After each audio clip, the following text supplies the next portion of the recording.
자, 청조의 변화와 이제 영국의 아시아 지출을 좀 볼게요. 청조사의 변화 보면, 자, 청조는 이 건령제 중기 이후에 태평성세의 한계를 드러내기 시작했는데, 전제 체제에서 이 권력이 한계에 과도하게 집중하다 보니 관료의 창의성은 억제되고 그 역할이 약화되었다. 자, 그 아무리 뛰어난 명분이라도, 이게 한의 중에 279페이지 지금 읽고 있는 거예요. 자, 그래서 아무리 뛰어난 명분이라도 관료의 약화로 인해 행정 능력의 집체 형상을 돌이킬 수 없었다. 게다가 사치풍조와 부패가 만연해 관리의 수탈이 극해에 달하자 백성의 군픽이 더욱 심화되었다. 자, 한정된 토지에 비해 지나친 인구 증가는 백성들의 군픽을 더욱 가속시켰고, 실제는 1741년에 1억 4천만 명이었던 인구가 약 1세기 후인 1850년에는 4억 1천만 명이 기하급수적으로 증가했다. 그러나 토지의 경쟁 면적은 약 1723년에 730만 경이었던 것이 1824년에 756만 경으로 불과해 그 증가가 미비했다. 결국 이제 청주에서 때 빈번한 반란이 일어났고 18세기 후반에 일어난 여러 반란 중에 백년교의 난이 심각한 영향을 미쳤다. 그래갖고 이제 여기 보면 이제 무려 5개의 성에 걸쳐서 10년에 가까이 끌었던 이 반란을 진압하기 위해서 청주는 3, 4년간의 재정 수입은 대부분 군비로 소모했고, 이는 잉여 국고의 탕진에 의미했다. 이미 육지에서는 반란 이후에 19세기 초에는 해적 집단이 청군과 내통하면서 복권 절강의 해상에서 10년 동안 활동하였다. 자, 이렇게 이제 어, 대내적인 위기에 처했을 때 또 밖으로는 서양 세력들이 또 들어오게 되죠. 그래서 대내적인 위기를 이제 극복하고자 그 당시 금문학이 흥기화가 됐어요. 예전에 이제 그 고문경에 의해서 고증하기 위해서 좀 경세적 성격이 약화됐다고 했잖아요. 근데 다시 이제 청남 말기 때 이 고문경을 그 고증학이 현재 문제를 해결하지 못했기 때문에 현재 문제 해결하지 못했기 때문에 금문경을 바탕으로 한 그 당시 경세치용적 학문이 등장했고, 그 대표적인 학문이 이제 공양학이죠.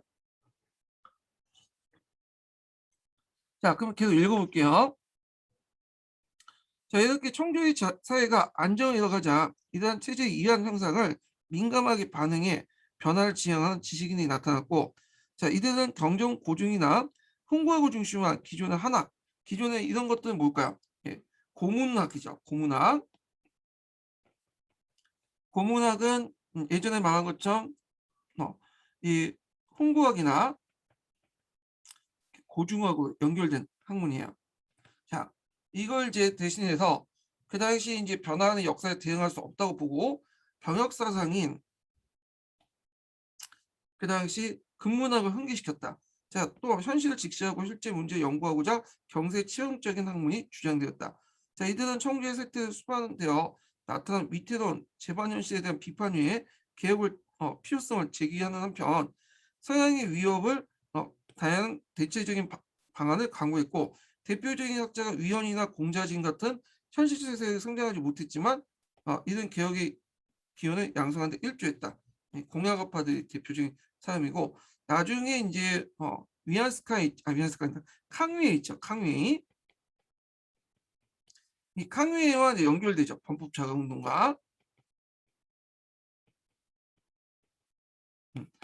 그래서 요렇게 이제 먼저 설명을 했어요. 자, 그다음에 이제 어 그 여기 넘어가기 전에 이제 그 근현대사로 이제 넘어가거든요. 중국의 근현대사 드디어 이제 끝을 달리고 있는 것 같아요.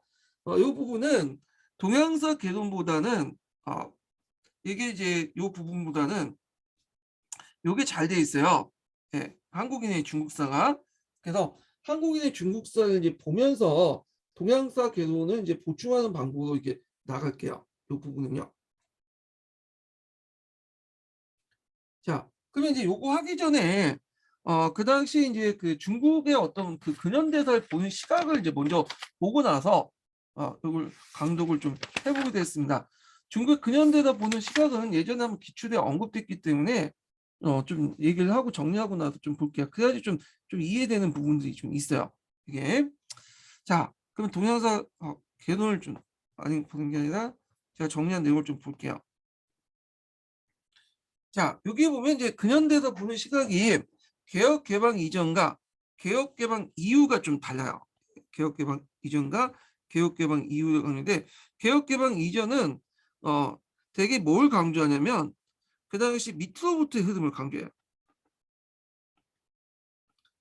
민중들 중심의 그런 개혁을 강조한 반면에, 개혁 개방은 쌍서설에서 밑으로부터의 흐름과 위로부터의 흐름을 동시에 강조한다. 근데 실제로 위로부터의 흐름을 강조하는 추세예요.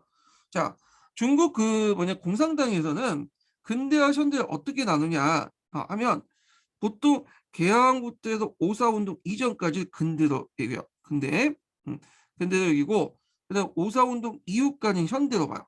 네. 그래서 이 오사운동 기점으로 해서 근대와 현대로 나온다는 거죠. 참고로 이제 국민당 대만 쪽에서는 대개 보면 신해혁명을 되게 강조하기 때문에, 신해혁명까지는 그러니까 이전까지는 근대, 이후부터는 현대로 보죠. 예. 그런데 이제 이에 관해서 이제 그 중국 공산당은 신해혁명, 구민주주의 혁명, 부르주아 혁명이고, 그 노동자 농민들 중심의 혁명이 그 오사운동이기 때문에 오사운동 이후부터 현대를 봐요. 이게 좀 차이가 있어요. 그러니까 개혁 개방 이전에는 이제 그 근대와 현대 이제 개혁의 방향을 어떻게 봤냐? 그러니까 이제 그 모태또 등소평이죠. 등소평이 집권하기 이전 얘기예요. 자, 이 등소평이 집권하기 이전에는 태평천국, 그 의아단, 신해혁명 이 3단계를 봤어. 그 아래로부터 지향을 봤죠. 예. 그래서 3차 혁명 고조선이라 갖고 태평천국, 의아단, 신해혁명 이렇게 봤는데, 그리고 나서 이제 오사운동 이후부터는 중국 공산당이 등장하잖아요. 그래서 그 주체가 중국 공산당으로 바뀌어. 그래서 중국 공산당을 중심한 노동자, 농민들이 그 당시 반제국주의, 그 봉건주의 투쟁을 통해서 사회주의 혁명을 달성해서 달성했다. 그 혁명의 주체를 노동자, 농민을 이렇게 보죠. 예. 중국 공산당이 이끈 노동자, 농민들이 반제국주의, 반봉건주의 두 가지 이제 키워드를 가지고 투쟁을 했다. 예. 그래서 그 당시에 이제 그 중국 사람은 반봉건, 어, 반식민지 상황이거든요. 그러니까 반봉건은 반반자죠. 근대와 봉건이 같이 있었고, 식민지는 아니지만 반식민지 그런 형태였잖아요. 자, 그러니까 이제 그 반봉건을 타파하기 위해서 반봉건주의를 내세웠던 거고요. 반식민지 상을 타파해서 반제국주의를 내세웠던 거예요. 근데 이걸 누가 주도했냐? 중국 공산당이 노동자 농민을 중심으로 해서 주도했다. 이런 인식이 오사운동의 근대화 방향이야. 얘네들이. 그런데 이제 등소평이 등장하고 개혁 개방의 한 후에 이제 좀 인식이 역사에 바뀌게 돼요. 그래서 이제 위로부터든가 아래로부터 흐름이 같이 움직여. 네. 같이 중요시이죠. 위로부터는 양분동, 법법제공운동, 청조신정, 강서신정을 얘기하죠. 자, 이런 흐름과 그 다음에 아래로부터 흐름도 이제 종전에 3차 혁명 고조를 그대로 이어받았죠.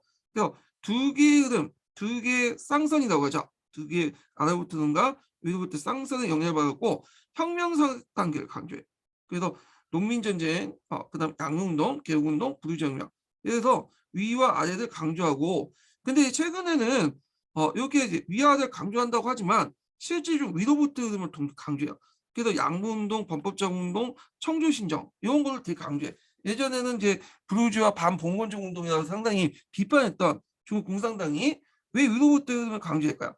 지금 중국 공산당의 뭐냐면 위치를 보면 알 수 있죠. 그래서 예전에 컬링우드가 모든 역사는 현대사라고 주장했잖아요. 현재 입장에서 이제 역사를 보니까 아래로부터 흐름을 너무 강조할 경우에는 중국 공산당에 벗어난 민중들이 투쟁을 통해서 중국 공산당을 뒤엎을 수도 있잖아. 네. 그러니까 그 위로부터 흐름을 강조해서 이 흐름의 공통점이 뭐야? 체제안의 개혁이죠. 자, 이런 걸 강조함으로써 중국 공산당의 영도 아래 뭐냐면 개혁 개방하자. 그래서 이 아래로부터 흐름보다는 위로부터 흐름을 이제 강조하고 있고요. 그래서 최근의 문제 방향이 이런 것들이 많아요. 양무운동, 범법운동, 청조신정, 강서신정 같은.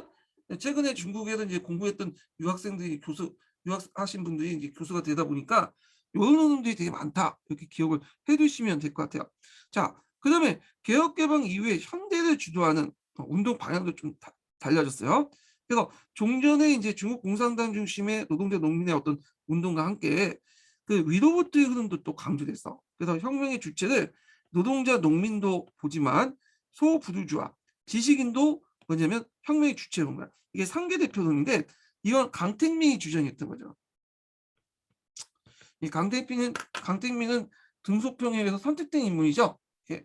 하여튼 이 강택민이 주장했던 건데 이런 것들이 오성운동의 현대사를 이제 보는 관점이다. 그래서 개혁 개방 이전과 개혁 개방 이후가 그 좀 차이가 있다. 네. 이런 거 좀 기억을 해주시고 요 관련된 내용이 예전에 기출 예문으로 나왔어요.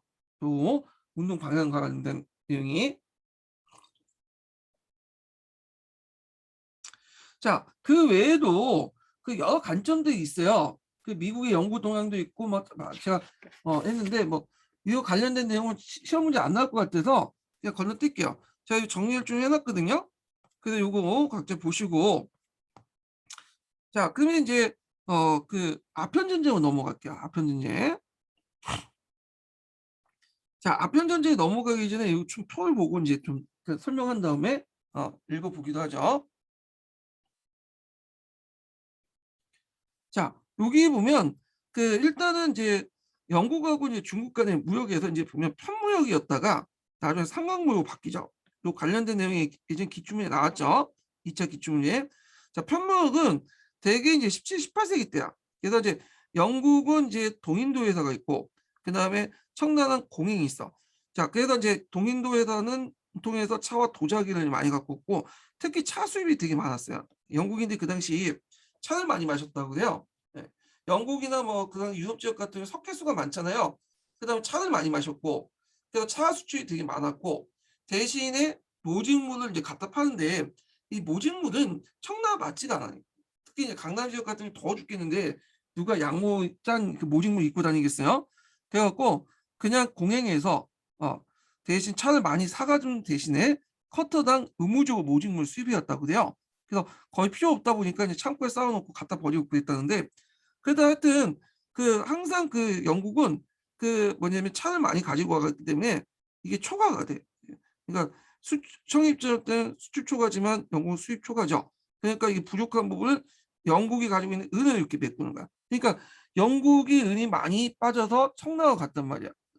자, 이게 이제 평무역이 대표적인 건데, 자, 그런데 이게 이제 상강무역으로 바뀌어요. 상강무역이. 상강무역은 이제 이때 이제 동인도 회사가 이제 없어져요. 동인도 회사가. 동인도 회사가 이제 나중에 세푸이 난 때 폐지되고 그 이전에 뭐 영국 동인도 회사의 독점권이 폐지되잖아요. 그래서 이때 이제 뭐냐면 이제 영국의 이제 그 상강무역 주체들은 그 동인도 회사가 이제 약간 좀 하다가 이 동인도 회사가 이제 뭐냐면 폐지됐다보다는 동인도 회사 독점권이 사라지죠. 예. 그래서 상강무역은까지는 이제 초창기 때는 동인도 회사가 주도를 했어요. 예. 그런데 이제 요때는 사무역, 그러니까 자유상인이라고 갖고 그 당시 이제 영국인들 중심으로 한 그 동인도 외에 있던 자유상인들이 있었어. 그래서 얘네들 예전에 동인도 회사의 어떤 어 왜냐면 하와카에 약간 돈을 주고 이제 무역을 했던 건데 나중에 동인도 회사 독점권이 폐지되니까 자유상인들이 이제 주로 활동을 많이 하죠. 그래서 요 상강무역 때 주체가 좀 바뀌어요. 초창기 때는 동인도 회사였다가 나중에 자유상인들 중심으로 바뀌게 되고 물론 동인도 회사는 아직까지는 폐지되진 않았어요. 제가 이제 폐지된 건데 그 폐지된 거는 뒤에 좀 폐지된 거고 동인도 회사 그런 무역 독점권이 이때는 좀 남아 있었다. 그렇지만 나중에 그 자유상인으로 바뀌게 되고 동인도 회사도 이때는 자유상인의 한 여러 상인들과 함께 어 뭐냐면 들어와갖고 무역을 같이 했다 이렇게 이해를 해주시면 될 것 같아요. 하여튼 그때 이제 영국은 이 부족한 은을 빠져나간 은을 다시 메꾸려고 이제 뭐냐면 어떤 식으로 했냐면 인도를 이용했죠. 인도에 아편이 있었어요. 아편을 그 이용해서 그 당시 청에 갖다 팔았죠. 이것도 몰래 갖다 판 거예요. 공식적으로 허락하지 않았는데 그리고 나서 이 차에서 뭐냐면 빠져나간 은을 이 아편 수입을 통해 다시 가지고 오는 거야. 예. 그래서 청나라가 처음에는 무역 흑자였다가 나중에 이게 그 아편 때문에 많이 빠져나니까 무역 적자로 바뀌어요. 그래서 거꾸로 은이 영국을 건너가. 예, 영국이.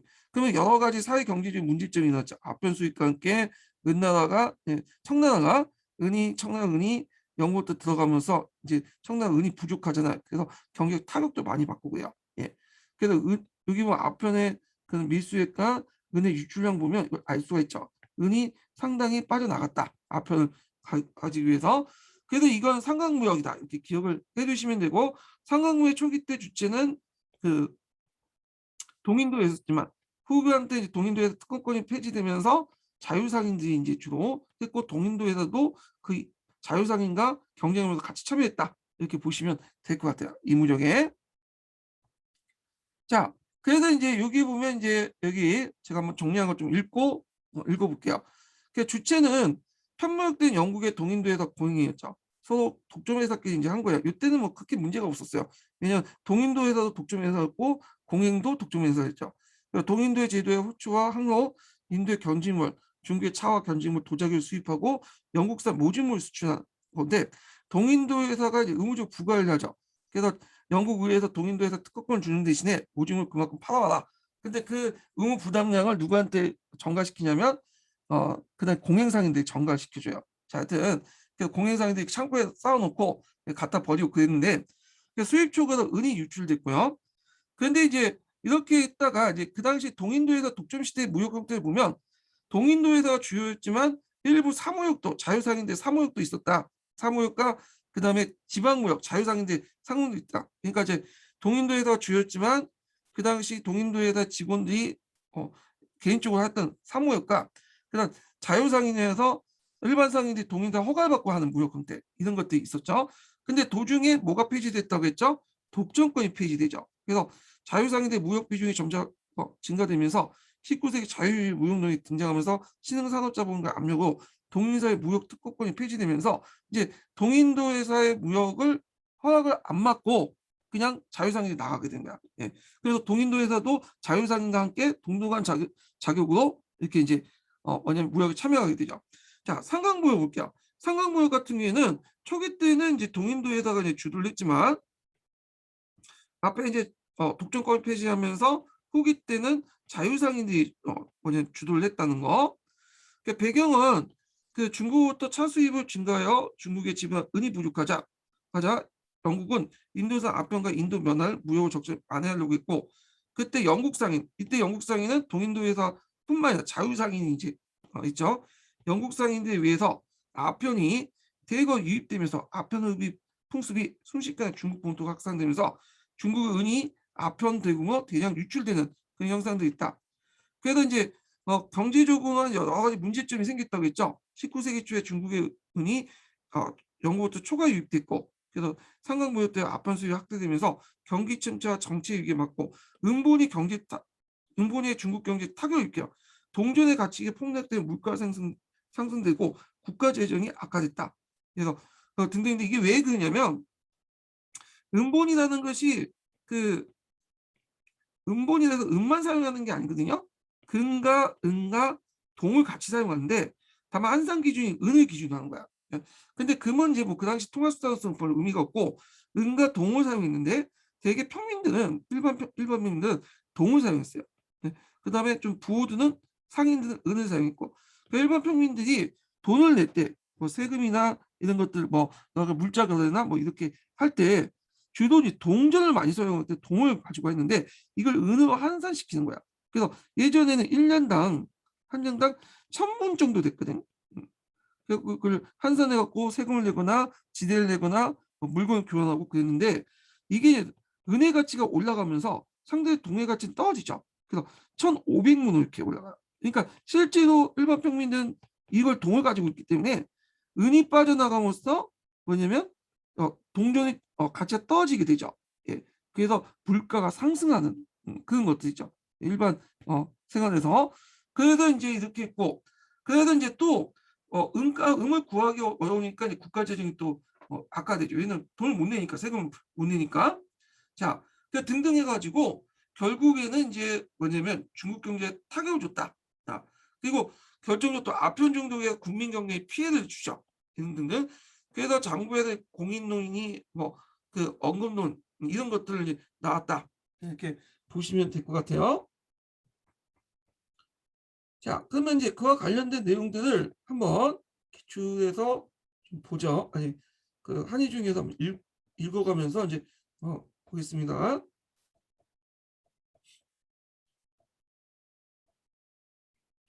잠깐만 기다려주세요. 네.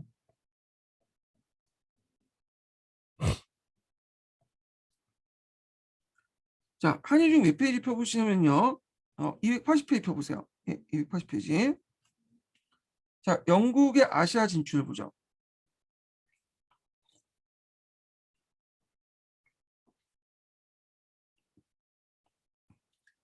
자, 1600년 이래에 그 당시 이제 동방 무역을 통해 독점권을 가졌던 영국의 동인도에서는 인도네시아 등 동인도 제도의 호추나 항료를 수입하고 영국의 모직물 제품을 수출하는 것이 그 목적이었다. 그러나 동인도 제도와 인도에서 모직물 수요가 적은데다가 값싼 인도의 면직물과 면포가 수입되어 영국 국내 시장이 잠식하자 신흥 직물 산업자분의 비판 포력이 되었다. 그래갖고 이제 이때 이제 이런 19세기 이제 전의 얘기죠. 그래서 인도의 변직물이나 면직물이 들어오게 되니까 모직물 중심의 이제 영국 산업이 큰 타격을 받게 되는 거야. 그래서 18세기 초에 영국 하원은 동인도에 대한 모직물 등을 영국 상품 판매 계측에 임무를 부과했다. 이에 이제 중국이 장악하여 유력한 시장을 떠올리게 됐고 1780년대부터 동인도에다가 중국의 강동무역에서 유럽의 어느 나라보다 절대적 우위를 차지하게 되었다. 차지했다. 이걸 이제 무슨 무역이죠? 편무역이라고 하죠. 편무역. 영국의 동인도에서와 그다음에 중국의 공행까지 계한 거죠. 같은 독점 회사까지 이제 같은 독점 회사가 그냥 무역을 한 거야. 뒤에 영국과 이제 정부 그 중국 정부 대신해서 그 동인도에다가 그 당시 중국의 강동무역 유럽의 어느 나라보다 절대적 우위에 차지했고 동인도에다 무역 형태는 회사가 직접 하는 무역, 회사 직원이 하는 사무역, 일반 상인들이 회사 허가를 맡은 지방무역, 이걸 자유상인이라고 하는데 이 세 가지 형태가 있었다. 예. 그래서 있고 이들은 중국부터 차나 도자기, 그다음에 목명 같은 걸 수입하고 영국의 모직물, 전직물 등을 신흥 생산물에 이제 순출했다. 이때 이제 영국의 면직물 같은 경우에는 주로 그 비중이 그렇게 많지가 않았어요. 주로 인도산 면직물이나 산업용 영국산 면직물인데 중국은 그렇게 팔리지 않았죠. 왜냐하면 중국도 자체 토포 사업도 있었잖아요. 예. 자, 그래서 이제 그러나 동인도에가 중국 무역 형태가 여러 가지 장애가 있었다. 먼저 중국의 이제 경제가 자족적인 성격과 중화사상 뿌리 두고 있는 강동 무역체제를 꼽을 수 있는데 강동 무역체제는 공행과 밀접한 연관이 있다. 공행이 난 서양 물품만을 취급한 양행 상인들이 조직한 독점적 성격 상인 길드인데 13개 상인 집단으로 구성되어 있기 때문에 13행이라고 불려요. 자, 이들에게 무역 독점의 특권과 함께 간을 대신에 책임과 의무를 부여했다. 수출품인 차, 비단, 수입품인 면화, 모직물 등을 독점하는 대신 간을 대해 간세를 부과하고 외국 상품 상인들이 모든 행동을 감독하고 책임과 의무를 지었다. 외국 상인들이 간증에 진정하게 있을 때 품이라는 서식을 이용하여 공행을 통하도록 직접 간하고 뭐냐면 부닥치지 않았죠. 예. 국가 입장일 땐 청나 입장일 때 어떻게 외국 상인들 모나키와 같이 접촉하냐. 그렇게 이제 했는데 강동무역제재는 무역항을 강동으로 한정시켰고 그 공행이 간세를 자의적으로 부과하고 외국 상인들의 무역과 행동을 일일이 감시하고 제한했다. 자, 그 때문에 영국의 무역 확대에 큰 장애가 되었다. 영국은 이런 강동 무역 체제를 타파하기 위해서 무역 제한 철폐와 대등한 외교 교섭을 위해서 사신을 파견했는데 중국 측 태도는 요지부동했다. 그래서 이제 대표적인 사진이 맥카트니 사절단이죠. 1793년에 맥카트니 사절단이 권룡제를 이제 아령하고 통상학대를 요구했으나 이를 이제 중국이 거부했고 권룡제 조지 3세에게 보낸 답서에서 기왕의 무역 간행을 바꿀 의향이 없다. 이렇게 했고 그다음에 아머스트 사절단은 이제 황제 아름씨 의대를 거부하고 가경대를 만나지 못하고 돌아왔다. 그러니까 앞에서 동계에서 읽었던 내용이에요. 자, 그다음에 이제 1차 중용전쟁 볼게요. 이게 이제 그 예전 우리가 아편전쟁으로 알고 있잖아요. 아편전쟁, 제1차 아편전쟁, 제2차 아편전쟁 이렇게 있는데 이 그 이걸 왜 여기는 중용전쟁을 하냐? 그 이유가 있어요. 그 동계에서 아편전쟁을 하는데 1차, 2차 이렇게 중용전쟁을 하는 것은 뭐냐면 마치 이 전쟁이 아편 때문에 싸운 것처럼 이렇게 돼 있잖아요. 아편 전쟁 하면. 근데 아편은 포면적인 목적이고 실제 영국이 제국주의 정책의 수단으로서 아편을 사용했고 이것 때문에 뭐냐면 일어났다. 그래서 영국의 제국주의 본질을 먼저 드러내지 못한다. 그래서 아편이 문제가 아니라 이 아편을 내기로 한 영국의 제국주의 정책이 문제다. 그래서 이게 이제 뭐냐면 아편 전쟁보다는 제1차 중용전쟁, 제2차 중용전쟁 이렇게 이제 얘기를 하고 있어요. 근데 동계에서는 좀 다르게 이제 해석을 하고 있죠. 강자중국사나 이런 데서는 1차, 2차 아편 전쟁을 친구가 자본주의 침략에 중시한다고 아,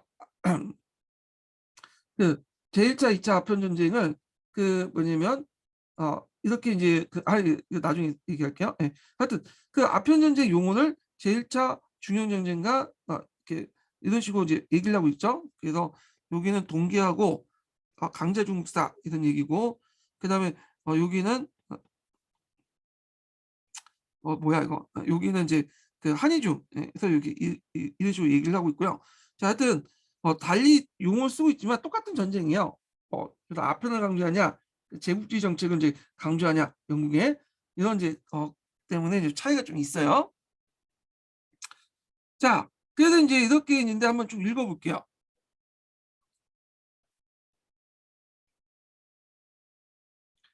자, 중국의 이제 수출품인 차에 대한 영국의 수요는 그 더욱 늘어나는 추세인데 반해 영국의 주요 수출품 모직물은 중국인들의 사치품이었고 별 필요성도 없죠. 그래서 수출을 증가시키는 데 한도가 있었다. 그래서 인도 연화가 모직물 대신 주요 수출품으로 등장하기도 했다. 자, 19세기 초반까지 대부분 기간 동안 중국과 영국 간의 무역 수요는 항상 중국의 수출량의 우위였다. 영국은 차를 수입하기 위해서 필요한 은을 마련하기 위해 모직물이 아닌 수출 대출품을 이제 찾아야 됐고 그것이 아편이었다. 그래서 중국에는 17세기 초부터 시작된 아편 음식 풍조는 18세기 거치면서 중국의 모든 계층에 퍼져나갔다. 거듭되는 아편 금지령에도 불구하고 1830년에 후반부터 아편 중독자 수가 최소 200만을 추산할 지경이었다. 더구나 관료나 병사는 아편의 흡식은 그 부패나 국가기관 A와 전투 능력 상실로 나타나고 또한 빈민지의 아편 흡식은 그 농촌 경제에 파탄을 야기했다. 심지어는 도강제조차도 이제 뭐냐 아편을 피웠다고 나중에 끊었지만 자 아편 흡식의 이제 풍제는 아편 흡식의 풍제는 만연은 가장 큰 타격을 입은 건 재정 부분이다. 물론 아편 수입이 중국에 금지된 것이다. 물론 이제 중국 금지했죠. 근데 밀무역을 통해서 빠져나가니까 문제죠. 근데 아편 무역을 막대한 이윤을 얻은 동인도에서와 지방 무역상인들은 부패한 중국 관리들 방임하에 아편 밀무를 계속했다. 밀수요가 들어온 아편 수입량의 증가로 1820년대 후반부터 은행 유출이 커지자 자연스럽게 은 가격이 높아졌고 그래서 이제 물가가 뛰기 시작해요. 보통 일반 평민들은 은보다는 동전을 가지고 세금도 납부하고 지대도 납부하고 물건도 교환하고 그랬죠. 동의 가격이 하락되니까 상당히 물가가 뛰게 된 거죠. 19세기 초 은의 한 양의 동장 1,000문이었던 정도 것이 1839년에 이미 1,679문으로 올랐고 은 가격의 폭등은 농민 생활에 더욱 궁금하게 조세 민화로 이어졌고 그러다가 또 은의 조세도 납부했던 염상이 파산을 했어. 네. 그래서 염세 수입도 국가적인 더욱 공고해졌다. 염상들 같은 경우에는 이제 독점 판매권 얻는 대신에 돈으로 이제 냈는데 은으로 은을 구하지 못하니까 뭐냐면 연상들이 독점 판매권 대금을 못 대죠. 그러니까 파산을 하게 됨으로써 염세 수입도 크게 줄어들게 돼요. 재정이 큰 타격을 받게 된 거야. 자 이렇게 아편 중독으로 인해서 사회기강 해이, 은혜 유출로 인한 재정난, 농민생활 공급 등 아편 문제가 커다란 사회 문제가 등장하자 청주는 나름의 대책을 마련해 놨었다. 관리들 중에 다수가 아편의 흑식과 아편 수입을 하루아침에 근절할 수 없다고 판단했다. 그들은 아편 수입을 합법화해 징수하고 아편 대금을 은이 아닌 물품으로 지급하자고 했으며 양기비의 재개발을 허용하고 관리와 병사들의 흡수를 금지시킨 통제를 지했고 반면 일부 관리들은 일정 기간 동안 아편십자를 엄중하게 이제 교정 기간 둔 후 아편십자를 엄중하게 처벌하면서 아편을 금지한 언급론을 뒀다. 그래서 앞에 있는 것을 이금론이 나가고 언급하게 하자는 언급론이라고 하죠. 예. 자, 그래서 이금론과 언급론이 싸우게 되는데, 자, 이 관련된 내용은 좀 제가 통을 가지고 좀 정리를 할게요. 요거는요. 네, 제가 정리를 좀 해보겠습니다. 요거 자세한 내용 강자중국사에 잘 나왔는데 그 내용을 볼게요. 예. 자, 먼저 이급론, 공인론을 보죠. 그러니까 아편이 이제 확대되니까 아편을 그냥 국가에서 공식적으로 인정하고 몇몇 특정한 계층들만 피우지 못하도록 했다. 하는 게 좋겠다. 그래서 오히려 인정하고 거기 세금을 부과해서 하고 특정 계층들 뭐 군인이나 관료나 이런 사람들만 아편을 못 피게 이렇게 해야 된다. 이렇게 이제 주장했던 사람들인데 자, 내용은 이제 뭐냐면 이 이급론의 내용, 공인론의 내용은 이 아편무역에 합법화죠. 그리고 간원이나 사인, 그러니까 신사계층, 군인 같은 일부 계층들, 그러니까 엘리트 계층들만 지배층 계층들만 아편 흡입을 제한적으로 금지하자는 주장이고 대표적인 사업은 헌해재난 사업, 그러니까 아편으로부터 이익을 얻은 부패한 관리들, 지주를 대변하고 있고 하해 땅을 중심으로 한 강동 지역의 이익을 방해하는 그런 집단들 있어요. 계급 이게 한계점이 뭐냐면 이거는 자기들은 피지 않은데 백성들 대고 펴서 돈이나 받아먹되 세금을 걷겠다. 뭔 큰 태도잖아. 그러니까 지배계급적인 우민감과 인명 경시 태도가 보이고 국내법의 종호성을 경시하여 권력 자체의 위신을 송상한다. 예. 그래서 아편을 피지 못하도록 기준까지 계속했는데 이걸 무시해 버리고 또 제도를 바꿔서 한 것 자체가 이 권력 자체의 어떤 영향력, 이런 위상을 떨어뜨리는 행위죠.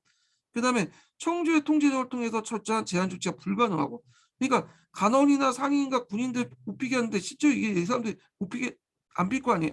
피지 못하는 게 아니라 필 거 아니야. 얘네들 방어도. 그래서 이게 제한을 한다고 조치를 제대로 못 한다는 거죠. 얘네들이 필 수 있으니까. 그다음에 이렇게 해보니 어떤 문제점이 있냐면 아편이 돈이 되잖아. 그러니까 이제 쌀이라든지 밀농사, 뭐 곡물 재배보다는 다 몰려 방향을 돌 거야. 아편 재배가 하게 되죠. 그 농업 생산 파괴를 불러일으킨다. 지금 아프가니스탄은 비슷하죠. 아프가니스탄에서 뭐 밀이나 뭐 곡물로 갖다 팔아봤자 돈이 안 되니까 다 양귀비 재배하고 그러잖아요.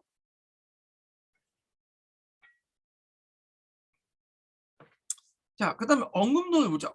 언급론은 뭐냐면 아예 이제 판매자는 이제 뭐냐면 잡아서 족치고 그, 그 중독자들은 이제 좀 약간 교화시킨 다음에 치료 기간 주고 만약에 그 기간 동안 못하면 처형시키자는 거야. 예, 이 언급론인데 내용을 보면 아편 중독자에게 교정 기간을 두고 치료를 하게 되고 아편 수입은 전면적으로 금지시키자는 주장이에요.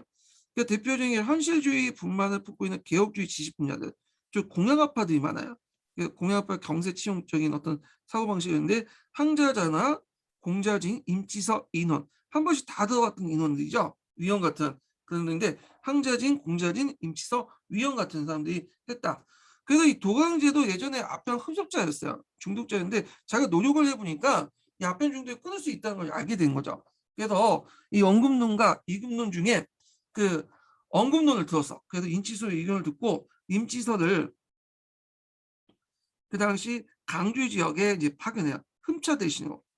흠차라는 건 황제의 명을 받고 파견된 대신이라는 거예요. 예. 그래서 거기 가서 이제 아편을 몰수하게 되죠. 예.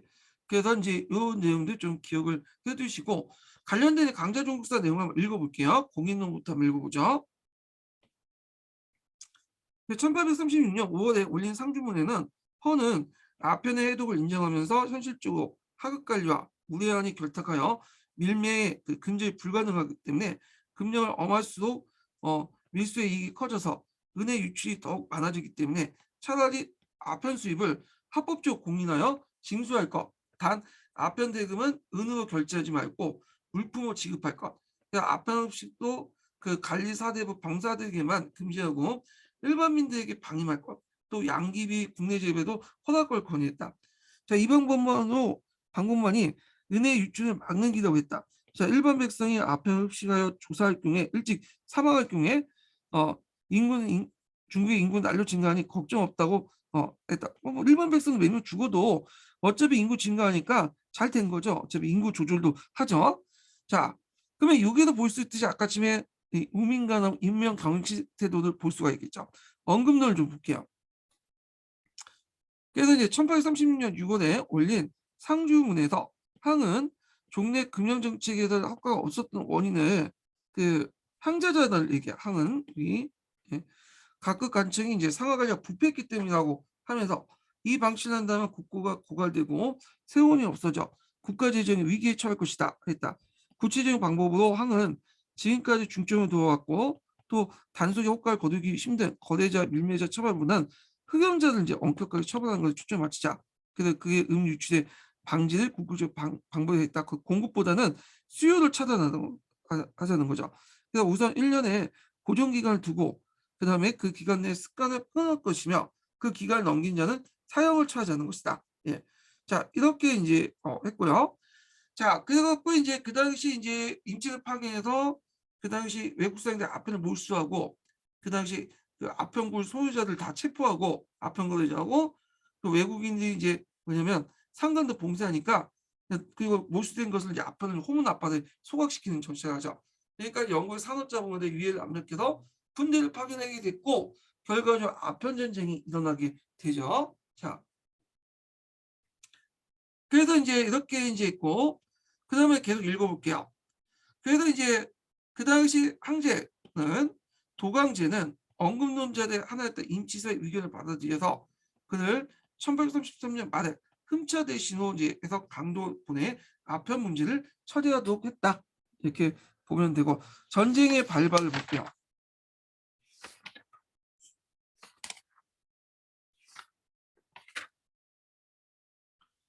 자, 아편 전쟁 과정을 이제 좀 보면 여기 이것도 한번 정리를 좀 해보고 이제 보죠. 자, 앞에서 언급한 것처럼 이제 임치서가 아편을 몰수해서 호문 앞에서 이제 그 불타 없애죠. 원래 이게 아편을 갖다 버리려고 하는데 잘 뭐냐면 그 녹지가 않으니까 일단 바닷물에 버린다 거기에 불 던져갖고 불태서 없애버렸어요.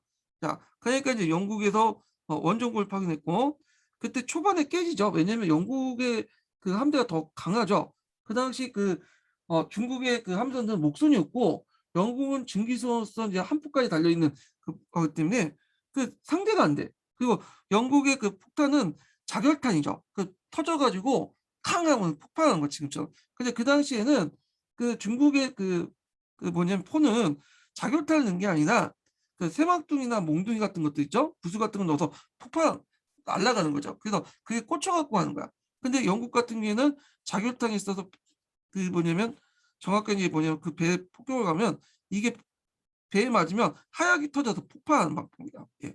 자, 그 군대가 이제 상대가 안 되니까 군사력에서 결국에는 그 당시 이제 초반 때 이제 안 되니까 지역 차원에서 그 당시 천민조약을 이제 받았고 그 홍콩을 강점해 홍콩섬을 그 협상했지만 계속 중앙 정부에서 겁을 하니까 다시 싸우게 되고 그 대신 또그 뭐냐면 또 영국에서 또 포티지에서 엘리오트가 이제 또 교체되니까 다시 호문을 공격해서 강조하를 치게 되죠.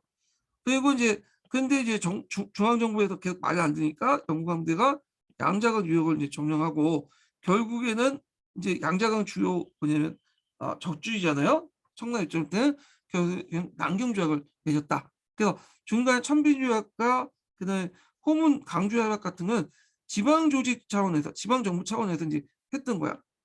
그러다가 이제 여기에서 그 북경 정부 남경조약은 중앙에서 이제 맺어진 거다. 이렇게 기억을 해두시면 될 것 같아요. 예. 자, 그 다음에 이제 그 관련된 내용이 여기 있으니까 한번 읽어보세요. 뭐 중요한 내용은 아닌데 건너뛸게요. 자, 그리고 이제 그 가운데서 이제 민중투쟁도 있었죠. 3.5.1 투쟁 같은. 그래갖고 요때 이제 그 강주 해변을 맺은 후에 그다음 강주 쪽에 위치했던 사방포대를 점령하고 있는 영국군을 그다음에 삼원리에서 한 여인이 능욕하자 이 영국군이 민중이 들고 일어나서 이제 그 침략군 수명을 이제 살해하고 그 영국군 포대를 이제 뭐냐면 포위한 사건이 있어요. 그래서 이걸 삼원리 투쟁이라고 하는데 결국에는 이제 그 당시 그 강주지였던 여부순 같은 신사들이 여부순이 신사들 서투르게 해서 해산시켰는데 자 그래도 이걸 계기로 해서 이제 6월 1일 날 호문에 철수했죠. 그러니까 아편 전쟁 도중에 일어난 사건이에요. 그래서 이것을 통해서 이제 백성은 간을 두어하고 간은 양기를 두어한다. 양기는 서양 세력들 얘기하죠. 제국주의. 이것이 반의 운동, 반제국주의 운동이 바탕이 됐다. 예. 그래서 이걸 계기로 해서 이제 반간의식과 청주의 권위가 실추되고 태평천국으로 이게 연결된다는 거죠. 이 3월리 투쟁은 중국 공산당에서 상당히 되게 중요시 여기는 투쟁이에요. 이게 그래서 요거 한번 파악을 해두시고요. 자, 그렇게 있고 그다음에 이제 여기 내용을 보고 다시 한국인이면 중국사 읽어볼게요. 자, 지방의 고위관료로서 이미 철저한 아편 단속 이름을 날렸던 임치선은 아편을 근절하겠다는 확고한 결의를 가지고 강동을 하겠다. 그가 미리 파괴둔 주요 아편 교사제나 아편굴 소유자를 체포하도록 지시했기 때문에 임치서의 부임 이전에는 강동에서 철저한 아편 단속이 이루어졌다. 그래서 1839년에 3월에 강동에 도착한 후 임치선은 우선 중국인 아편 관련자를 체포하고 아편을 몰수하였다. 다음은 외국인들에게 서약서를 받아내도록, 그러니까 아편을 더 이상 팔지 못하도록 서약서를 받아내도록 하고 공행상인들이 명령을 했다. 그래서 서약서 내용은 3일 이내에 모든 아편을 제출하고 앞으로도 아편을 소지하지 않을 것이며 이를 위반 시 아편 몰수뿐만 아니라 처형도 감수하겠다는 것이다. 자, 그래서 대부분 이제 미국이라든지 다른 나라들은 되게 냈어. 근데 영국은 이제 반대했죠. 이걸 내는 걸. 자, 임치선은 이제 외국인들 경영하는 상간에 봉사하는 등 압박을 가했다. 그래서 영국의 무역 감독관이었던 찰스 엘리어트는 외국 사람들의 아편을 거둬 제출했고, 그래서 이는 모든 오교를 없애버렸다. 그래서 영국 등조차도 마지막까지 반대했지만 결국에는 이제 뭐냐면 굴복해서 외국 사람들과 함께 이제 제시를 한 거죠. 근데 영국이 제일 많이 반대했기 때문에 영국 사람들이 많이 반대했기 때문에 결국 이걸 본국에 알렸죠. 그런데 서약서 제출 문제가 마무리되지 않은 상태에서 이 소식이 전해지자 영국의 산업자본가로 구성된 의회에서는 중국이 무역의 자유를 침해하고 사회주의를 몰수했다 비난하면서 영국 정부와 의회 압력을 가했다. 결국 영국 정부는 10월 원정부의 파괴 결정했다. 그래서 이 의회에서 이제 말이 많았어. 이걸 과연 뭐냐면 군대를 파견해야 된다. 이게 영국 의회 안에서도 몇몇 위원들이 그레드스튼가 뭐 그런 사람들이 이제 막 반대를 했거든. 왜냐면 이건 부도덕한 정쟁이다. 무슨 아편을 갖다 파면서 그렇게 이제 하나 하면서 막 했죠. 예. 그래갖고 이제 뭐냐면 반대가 되게 심했다고 그래요. 그런데 이제 결국에는 영국 의회가 자본 요구에 굴복해서 그 당시 시그당이 정권을 장악하고 있었는데 파머스트가 이제 수상했어요. 파머스트 내각이 결국에는 함대를 파견하게 되죠.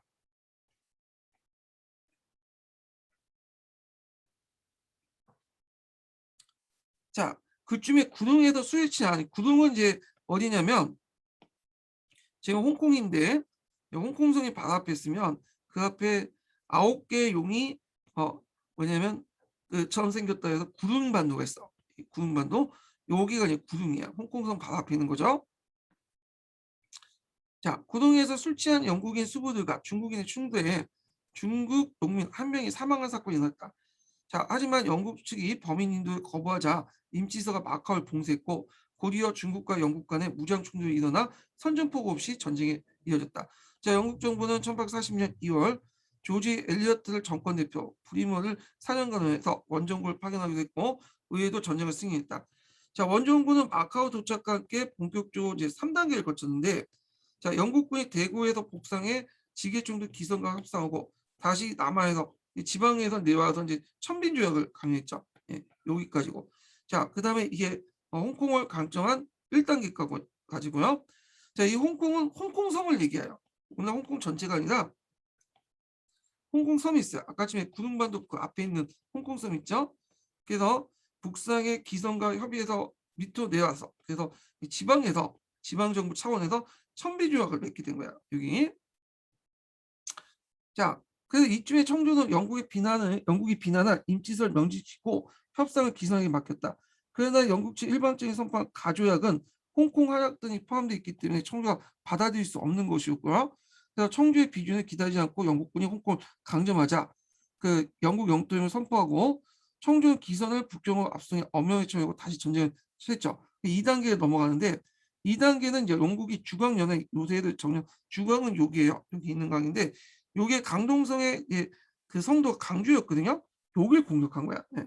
그래서 강주성을 포위하고 정정조약을 맺죠. 강조협약인데 이것도 지방 간에서 이제 지방 간 차원에서 지방 차원에서 맺어진 거야. 자, 그래서 이제 맺고 600만 달러의 배상금을 받고 철수했다. 자, 이때 이제 무슨 투쟁이 일어나냐면 3월리 투쟁이 이때 일어난 거야. 앞에서 언급한 민중 투쟁이 일어났다는 거. 자, 그러나 새로운 정권 대표 폰틴저가 이제 도착하고 전쟁 3단계 넘어가죠. 폰틴저는 양자간 요지를 차례로 함락시켜 여기까지 배도 올려. 여기서 싸워봤자 이 북경 정부는 말도 안 듣죠. 너네들 알아서 해라 여기 지방청에서. 그러니까 그 당시 이제 그 북경에서 청나 제일 요충지가 뭐예요? 양강, 예, 양쯔강 지역이잖아요. 요 지역. 요 지역을 장악해야지 청나가 말 듣겠다 생각해갖고 그 당시 뭐냐면 양자강 요지를 점령하게 된 거야. 예. 그래서 이제 어쩔 수 없이 이제 중앙에서 내려와서 남경조약을 맺게 된 거죠. 예. 자, 그러면 남경조약과 그 의미를 볼게요. 이 남경조약은 일단 불평등 조약이죠. 예. 우리 강화도 조약처럼 이 불평등 조약이야. 그래서 여기 있는데 그게 그 일본의 미일소 통상 조약 있듯이 여기 난징 조약 있고 우리나라 강화도 조약 세계 불평등 조약 해갖고 또 동아시아 교과서에 나와 있죠. 자, 난징 조약은 이제 어떤 내용이냐? 홍콩을 할애해요. 홍콩. 자, 홍콩은 그 앞에 이제 그 홍콩 섬을 얘기해요. 오늘날 홍콩 전체가 아니라 홍콩 섬을 할애하고 그다음 5개 항구를 개방을 하죠. 5개 항구.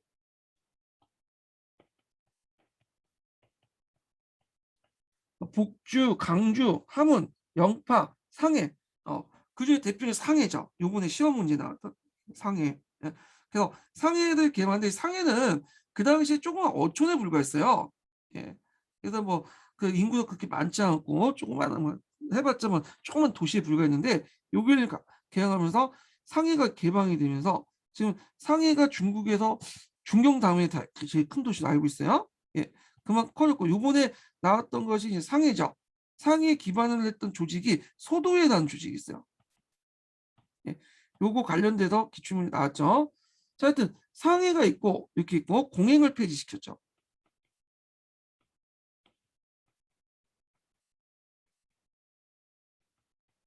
그 다음에 간세부가. 근데 이게 협정 간세이기 때문에 약간 불공 그 영국의 영국과 청나 정부간의 상호 합의안에 부과된 거야. 간세 자주권이 참 많이 침해되었다는 것 특징이고요. 그다음 아편을 공인해 줬어. 그러니까 명문화 시킨 건 아니고요. 양 약이란 이름으로 뭐냐면 그 들어오는 걸 공인해 줬죠. 이게 아편 공인을 이제 공식화 시킨 거는 언제 때냐면 나중에 그 북경조약 때야. 이때는 그냥 명시적으로 구명하지 않았지만 양학을 수입한다는 이유로 들어올 수 있도록 인정을 해준 거예요. 예. 자, 그 남경조약을 맺고 나서 그 후에 이제 미국과 망하조약, 그 다음에 프랑스와 항포조약 이런 것들을 맺게 되고요. 그 다음에 이제 뭐 추가 조약이라 갖고 이제 5구 통상조약, 호문조약을 또 맺게 되죠. 영국하고 그 영사채판권, 체육대우 이런 것들을 했다 이렇게 기억을 해두시면 되고 그때 이제 간세 자준권 상실 간세 합정권도 거기에 들어가 있고 또 조계도 인정해주고 그런 내용도 있어요. 그럼 한번 읽어볼게요. 자, 전쟁의 결과 맺어진 남경조약은 영국에 크다는 이익을 가져다 주었다. 엄청난 배상금과 함께 홍콩을 하향받았으며 상해, 강주 등을 포함한 5개 항을 개항시켰다. 또 중국의 수출 관세를 영국과 상해가 결정하기도 했다. 이걸 협정 관세인데 요걸 구체화시킨 것이 뭐냐면 그 뒤에 맺은 5구 통상 장정이 있어. 호문조약이라고 하죠. 추가적이고 요게 이제 이걸 구체화시켰어. 이걸 구체적인 논의를 했던 거죠. 협정관세를 맺는 걸로. 자, 그래서 남경조약을 보완한 추가 조약에서 영국인 범죄와 재판권 영국인의 시비권을 보장받고 남경조약과 세계 추가 조약 및 미국 프랑스와 유사한 조약을 맺게 되었다. 자, 그래서 미국과 이제 맺어진 조약이 망하 조약이고요. 그다음에 프랑스하고 맺어진 조약이 항포 조약이야. 그래갖고 이제 있겠는데 그 항포 조약하고 망하 조약 내용을 이제 좀 보면요. 이게 여기는 안 나와 있나?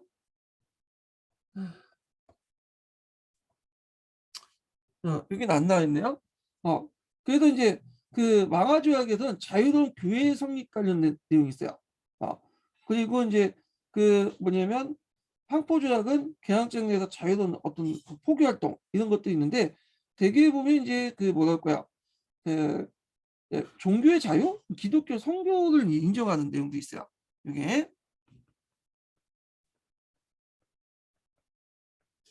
특히 프랑스 같은 경우에는 기독교를 내세워서 제국주의 침략을 감행했잖아요. 그래서 이런 것들과 연결시켜서 좀 보시면 될 것 같아요. 자, 관세협정권을 영국에 부여함으로써 관세 자주권이 상실됐고 영사제권과 최애국 대우를 인정하는 것은 불평등 조약의 전형적인 내용이다. 그래서 영사재판권하고 최애국 대우 같은 경우에는 관세 자주권 그 내용들은 추가 조약이 있어요. 오구 통상 장전 관련된 내용이에요.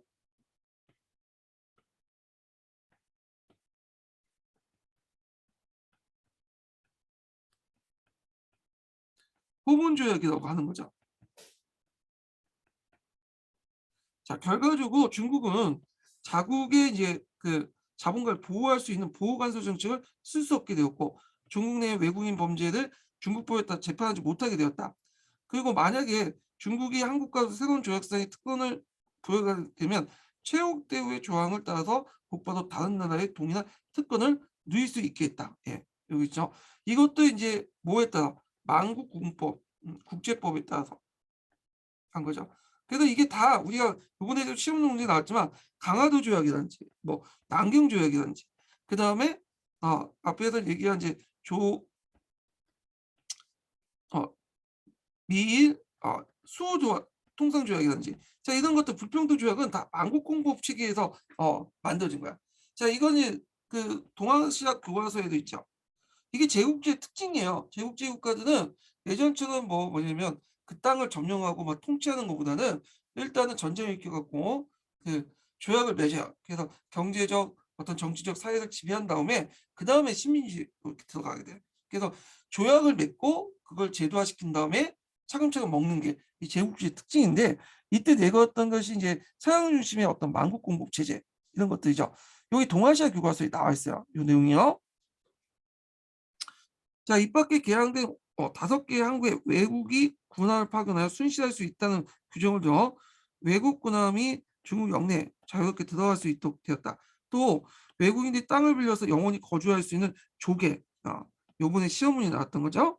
그래서 이 조개는 그 우리는 거루지라고 하죠. 이걸요. 우리나라에서는. 자, 그래서 열강에 의해서 개항된 무역항이나 도시의 일부를 외국인 거주와 장사를 위해서 설정한 지역인데 이 지역은 땅을 빌렸기 일시적으로 빌렸기 때문에 돈을 내고 그 지역에 이제 외국인들이 살아서 이제 외국인들이 그 안에서 행정권, 재판권, 그다음에 뭐 경찰권을 행사하는 거야. 그래서 이 지역은 외국 공사와 영사 또는 영사단 감독 하에 공부국이 외국인 거주민과 그 당시 경제활동을 보호하는 자위권, 그다음에 경찰권, 재판권, 실권을 가지고 있는 중국의 주권이 상실한 지역이다. 그래서 겉으로는 중국 주권 하나 있지만 실질적으로는 누가 지배하는 거야? 열강들이 지배하는 거야. 근데 이 조개는 금방 해소할 수 있어요. 이 조개는 뭐냐면 돈을 이제 빌리고 돈을 주고 중국부터 빌려온 지역이기 때문에 계약이 끝나면 곧바로 그 뭐냐면 해소할 수 있죠. 근데 이 조개보다 좀 더 강력한 게 조차지야. 조각 같은 경우는 주로 도시 지역을 많이 설정했죠. 근데 이 조차지 같은 경우에는 그 거점을 중시해서 일정한 영역을 이제 설정해요. 그리고 이거는 조약의 명시를 내놔. 조약의 명시에서 계약이 아니라 99년 동안 뭐 조차한다. 그래서 실제로 그 지역을 장악을 하려고 했는데 눈이 있으니까 조차지란 명목으로 여기를 장악한 거야. 네, 조차지란 명목. 이 조차지는 조개와 달리 조개는 형식적으로 그 중국인 영토잖아요. 중국 영토잖아요. 근데 조차 같은 경우에는 중국 영토가 아니라 그 지역의 영토야. 그 해당 국가 영토. 예. 그래서 이제 이거는 조약을 통해서 넓은 지역을 이제 거의 반식민지 할 때 사용했다. 그래서 실질적으로 형식적으로나 실질적으로나 다 조차지는 그 해당 국가의 그 식민지다 이렇게 보시면 돼요. 다만 일정 기간 동안 그 기한이 정해져 있어. 대개 보면 99 년이야. 근데 이때 99 년은 반영구적인 거죠. 그래서 조개보다 더 구속력이 크고 더 조약에 의해서 넓은 범위로 이렇게 확정된 그 지역을 조차러 간다. 이렇게 보시면 되고 요번에 이제 상해 조개 문제가 나왔고 그다음에 상해 조개에서 주요 기구 공보국 같은 거 관련된 내용이 시험 문제 나왔죠. 자, 그래서 이제 조계제도의 기초를 마련했고요. 개항항구에서 기독교인들의 자연 포교와 교회 성립 구정은 이후 교회 제국주의 앞잡이 노릇을 하는 기반을 마련했다. 그게 이제 나와 있는 것이 망하조약하고 항포조약이잖아. 그러니까 망하 항포조약이 맺었으니까 여기서 최애국조약이 있거든요. 그러니까 다른 나라도 다 이제 와서 적용이 되는 거죠. 자, 그 아편무역에 대해서는 일제 중국이 간섭하지 않도록 구조도 명시했다. 그래서 아편무역을 공식화시키지는 않았지만 양약이라는 이유로 암묵적으로 승인을 받았죠. 그런 것들. 자, 이 모든 조약은 결국 중국에 대한 외국 열강의 제국주의 침략의 발판을 제공했고요. 그리고 얼마 지나지 않아 중국의 반식민지 상하고 접어들었다. 자, 이처럼 전쟁의 패배와 맞물려 시작된 중국의 근대는 반식민지적 상황에서 탈피와 그로 인해 부국 강병의 목표를 가지고 부여받았다. 이렇게 있고, 자, 그 다음에 이제 동양서 개론 내용을 한번 읽어볼게요. 요거는 안경조약 관련된 내용 한번 읽어볼게요. 요거는 좀 체계적으로 정리가 돼 있어. 남경조약의 내용을 보면 5개 항구의 개항, 홍콩의 하장, 공행제도 폐지, 배상금 지불, 그 다음에 수출 상품에 대한 관세 부과 같은 것을 영국에 협의 결정하는 내용을 있고 이름의 추가 조약, 5구 통상 장적, 호무조약이라고 하죠. 예. 그래서 이제 거기 보면 협정 관계를 규정함으로써 관세 자격을 상실했고, 그러니까 앞에 있는 내용을 더 부연했다. 그런 내용들 이렇게 보시면 될 것 같아요. 그다음 영사재판권의 설정은 그 거주 외국인에 대한 재판권을 상실했고, 그다음 개항지의 토지 임차가 그다음에 체육대회를 인정하는 불평등 조약을 제기했다. 그래서 조계 설정을 이제 했다는 거, 체육대회도 인정했다. 그래서 이 추가 조약 내용하고 남경 조약 내용 정리해서 좀 보시고요. 1844년 미국과 프랑스 거의 같은 내용으로 망하 조약과 그다음에 항포 조약을 체결했다. 자, 이때 이제 신앙의 자유를 인정했죠. 중국의 주권의 일부를 상실하여 제국주의 열강의 침략에 무방비하게 노출됐고 이리와 불평등 조약을 바탕으로 구미 공업제품들이 중국 시장에 물밀듯이 들어와 중국 열강의 반식민지로 전락하게 되었다. 자, 남경 조약 이후에 구미 자본주의 상품의 유입은 중국의 어떤 소금에 큰 타격이 있고 세태가 있고 뿐만 아니라 열강에 대한 막대한 배상금은 국민의 세금에 의존하게 되어 중국 사회를 더욱 피폐하게 만들었다. 자, 이를 계기로 태평천국 운동이 일어나게 되었다.